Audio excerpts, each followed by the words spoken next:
पासून ते 8 जून पर्यंत कोणत्या कोणत्या जिल्ह्यात पाऊस पडणार आहे, पण एक दररोज भाग बदलत पडणार आहे म्हणून अंदाज लक्षात द्यायचा. सांगायचं झालं तर सातारा, सांगली, सोलापूर, कोल्हापूर, तसेच उत्तर महाराष्ट्रामध्ये नाशिक, धुळे, नंदुरबार, जळगाव, त्याच्यानंतर संभाजीनगर, जालना, बीड, परभणी, तसेच लातूर,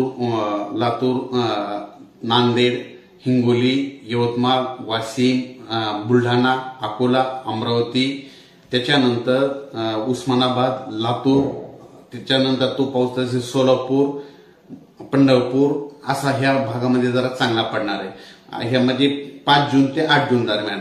पण त्याच्यानंतर 8-9 जून पासून ते 13 जून पर्यंत राज्यामध्ये काही काही भागामध्ये जोरदार पाऊस पडणार आहे. त्या जिल्ह्याचे नाव सांगतो.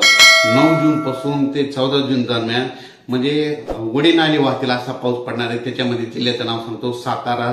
सातारा, सांगली, पुणे, कोकणपट्टीचे संपूर्ण जिल्हे, त्याच्यानंतर नगर जिल्हा, नाशिक जिल्ह्याला खूप पाऊस पडणार आहे. म्हणजे वडी नाले वाहणार आहेत, नदीला पूर देखील येईल. त्याच्यानंतर मुंबईला देखील अतिवृष्टी होणार आहे. मुंबईच्या जनतेने देखील सतर्क राहण्याचे म्हणजे 9 ते 12 जून दरम्यान सतर्क राहावे.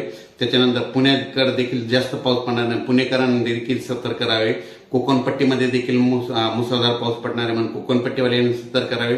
तसेच धुळे, नंदुरबार, जळगाव या भागात जरी जोरदार पाऊस पडणार आहे, वडी नाले वाहणारा पाऊस पडणार आहे. तो पाऊस नगरपर्यंत येणार आहे, संभाजीनगरपर्यंत येणार आहे आणि त्यात बीड जिल्ह्यापर्यंत येणार आहे, परभणीपर्यंत येणार आहे.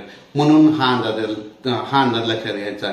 म्हणजे एकंदरीत परिस्थिती सांगायची झाली ते 5 जून ते 14 जून दररोज भाग बदलत पाऊस पडणार आहे. पण 9 जून ते 14 जून दरम्यान मात्र कोकणपट्टी, पश्चिम महाराष्ट्र आणि उत्तर महाराष्ट्रात मात्र जोरदार पाऊस पडणार आहे. म्हणून हा अंदाज लक्षात घ्यायचा आहे.